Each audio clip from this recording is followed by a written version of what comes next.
What's up YouTube? This is Rob back with another video, and I'm here to give you my review of the LG G6.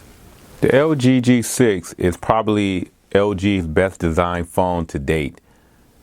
Going back over their catalog, they have had a long line of lackluster designs and looks to their phones with no fault of theirs, but overall, when we see this phone, it is easily the most best looking phone that LG have ever designed.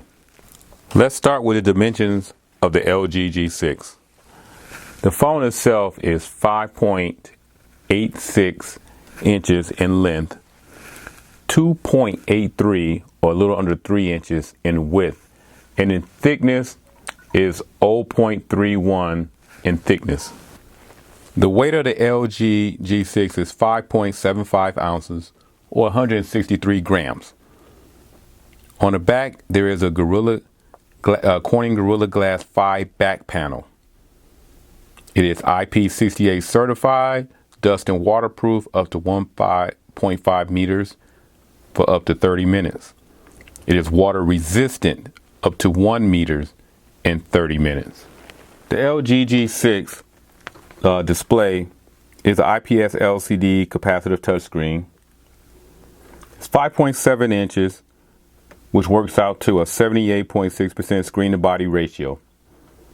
The resolution of this phone is a 1440 by 2880 pixels, which breaks down to a 564 pixel per inch pixel density, multi-touch screen.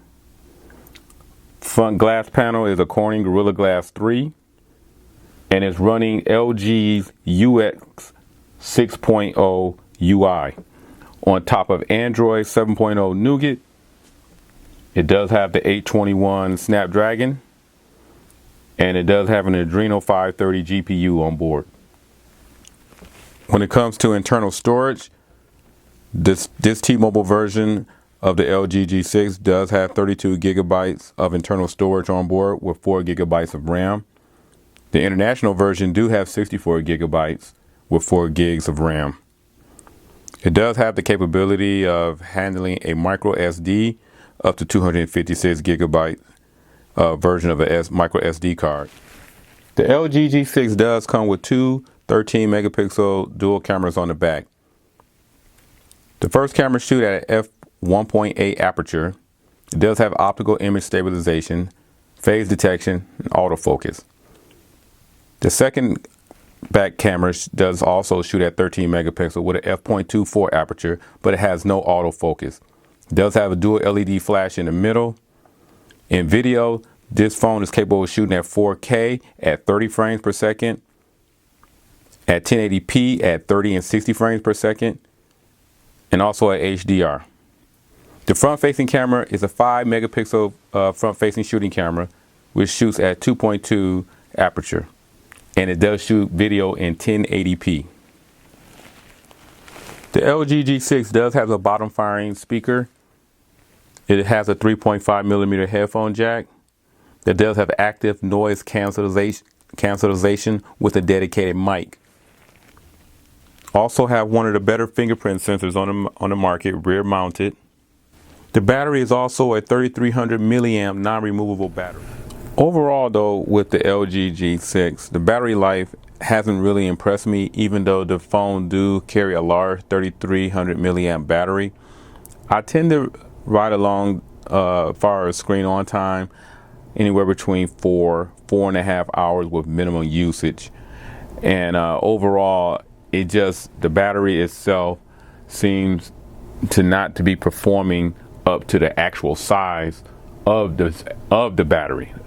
You would think that with a 3300 milliamp battery, I can easily knock over 5.5, almost close to 6 hours. But right now, I'm really hovering around the 4-hour mark with this battery in this particular phone. It could have something to do with the skin, who knows? But that will probably require further testing. Let's go within the LG G6 settings menu. One of the things about LG G6 settings menu, you can have it set up in two different views. I have mine in a list view, but there's also a tab view where you scroll left to right to the four major categories that makes up the settings of a telephone. I myself personally, when you hit the dots up here, I like the list view a lot better, a more up and down scroll to it. The settings is break up into subsections, which I think is a very orderly way of getting to different parts of the settings a lot faster. You have the first section, which is wireless networks, which makes up airplane mode, Wi-Fi connection, Bluetooth, your mobile data, call, share and connect, tethering, and more. Within that more, you can set up your Wi-Fi calling. I have it disabled right now. And you can also set up a personal VPN or a virtual private network when it comes to dealing with Wi-Fi that is not very secure. The next subsection is device, where you have sound, notification, display, home screen, lock screen, your theming market, smart settings, give you information about your storage, your battery and power savings, let you know which app is using the most battery. Also ways of saving your battery, your memory.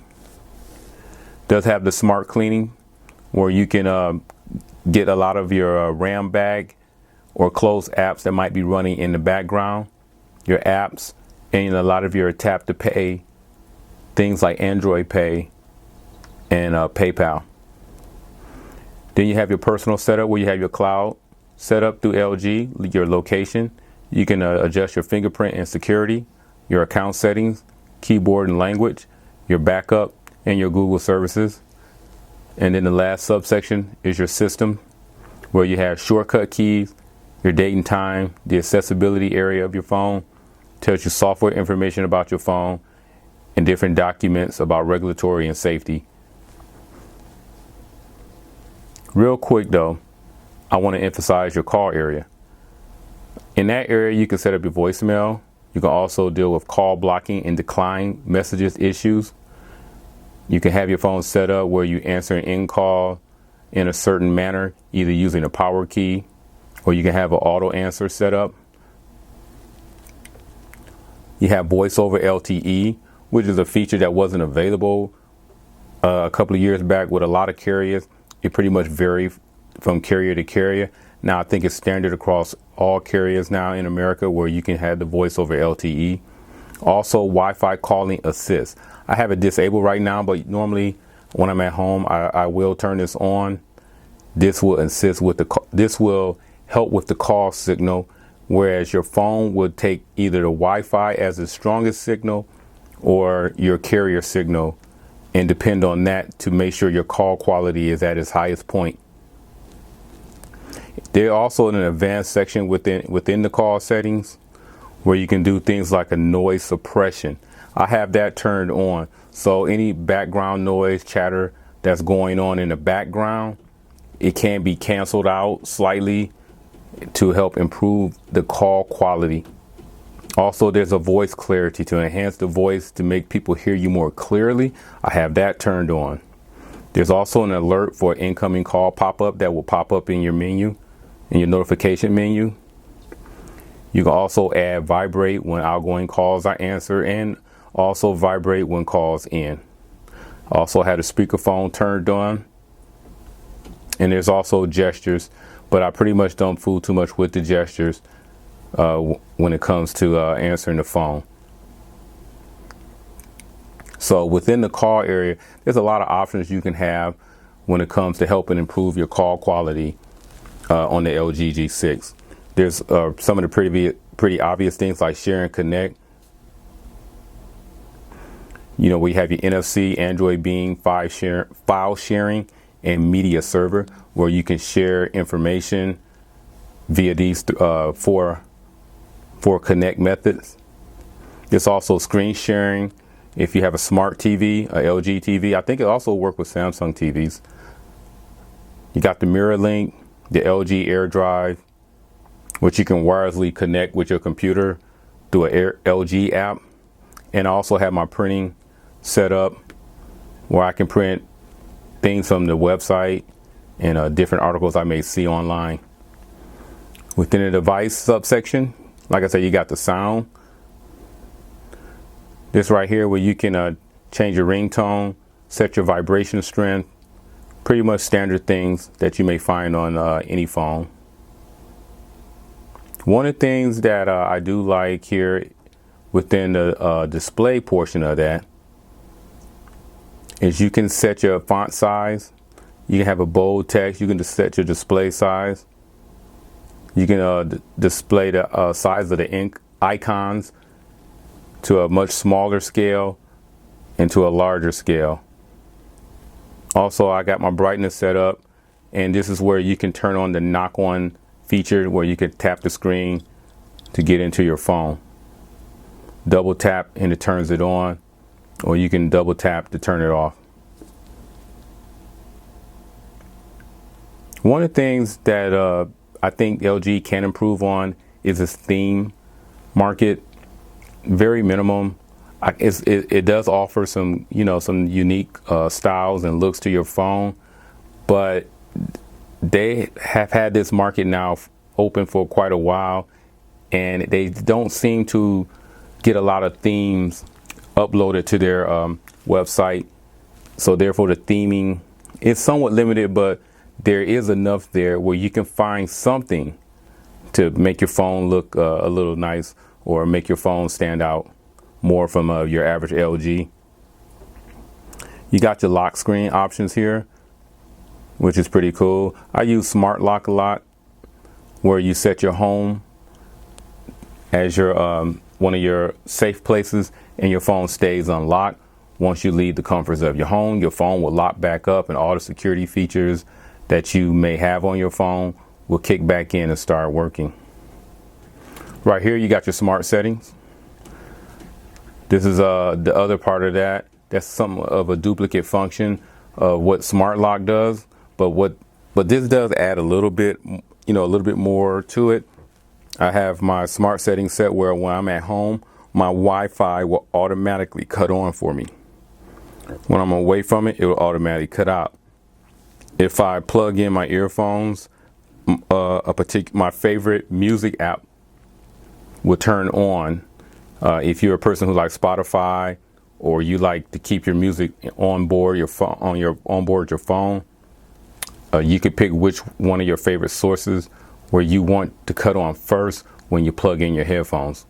And also it does the same with your Bluetooth connected devices. Storage. This right here lets you know how much of internal storage is being used and how much of your SD card is being used. One thing I like about the LG G6 is within the app,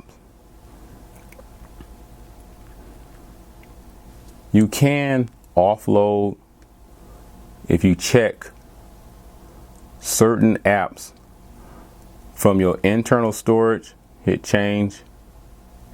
See if I work. And see it give you internal SD card. Hit that. And it'll move this game from my internal storage to my SD card, allowing me to reclaim some internal space. Not every app does this, but you can go through your apps through the app info area and just play around and find which app will offload from your internal storage to your external storage drive. But remember, when you remove that SD card, everything goes back towards your internal storage. It will not transfer information. It will not take your app from your SD card into your new phone. It won't do anything like that. Within that apps, you can go to your see your system apps. You can reset your app preferences, reset default apps. You can see what app trash, or you can configure your apps. Another nice feature within the settings in the subsection area that we are in the device is smart cleaning. With Smart Cleaning, you can optimize your phone. You can find out how much is being used within your internal storage, how much is being used in your memory, and what can you free up. Press Optimize Phone, and your LG will delete a lot of temporary files and stop a lot of unused apps that's running in the background to help your phone run at peak performance.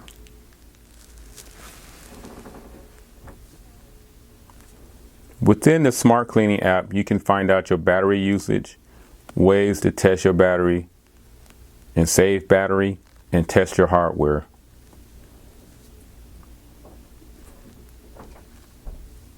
Tells you what's the battery usage,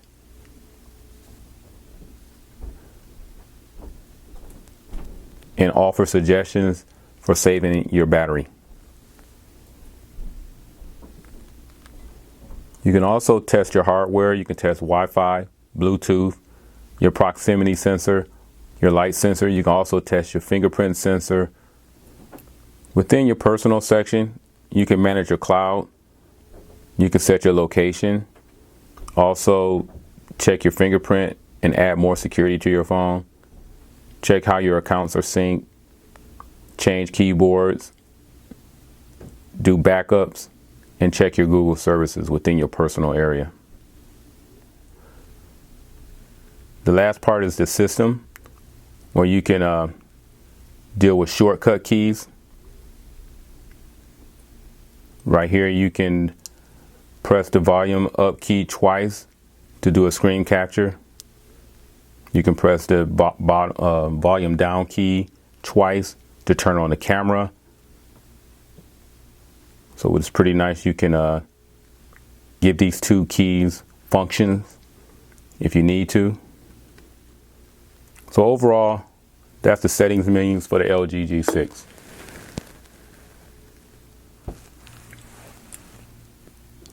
Right now, I'm about to give you my personal opinion of LG G6. Overall, I've owned 3 LGs in my life. This is the LG G4. As you can see, I have it. It's in immaculate condition. Real nice. Great design. I had the V20. I never bought the V10 or the LG G5. Didn't really care for the LG G5. And I didn't jump on board with the V10, even though that phone looks to be a pretty cool phone. Very rugged. Very nice phone, and it received a lot of great reviews. But I'm going to talk from a personal standpoint. I've had a love-hate right now with LG. This LG G4 does not work. There's no reason for this phone not to be working right now, but this phone was a victim of that software problem where you have the continuous boot loop, or some of them is not even starting. And as of right now, there is a class action lawsuit against LG G6 for the problems of this phone and its software that does sputter from time to time on this G6 and on this V20. With this phone's completely conked out, doesn't work. So from a personal standpoint, if I was not doing YouTube videos, it probably would have been pretty hard for me to give this phone a chance. And I just want to give you my personal slant and personal point of view on my experience with LG G6 as a consumer. But if I'm going to be honest with you guys, taking away just my personal experience, taking this LG G4 out and possibly looking at this as just a bad experience, being somewhat satisfied with this V20, and I like this phone, be honest with you, despite the software actually sputtering, this LG G6 is a good phone. You can get it for a good price now. It's probably its best design phone that's in this entire catalog. It is the best phone that LG G6 has made. Do you forgive phone companies for one bad apple. Some people do, some people don't. I'm willing to give LG G6 a pass. Hopefully they learn from their past, and they will continue to give us good solid phones. This is a nice phone. So overall, if I had to give this phone a score based on what I see right now and how it has performed for me, this phone, I can give it a solid 9 out of 10. I think that's pretty good, being a 9 out of 10. And reason why I'm kind of not giving it a little higher score, the knock on the internal storage, leaving you only 24 gigs, 22 to 24 gigabytes of internal storage after the apps and skin when you first turn this phone on. The slight sputter. Those are the two things that I would nick the phone on from it being a top 2 or 3 phone of 2017. Overall, guys, I hope you enjoyed this video. Give me a thumbs up. If you have any questions, leave them down in the description. And I catch you guys in the next one. Peace.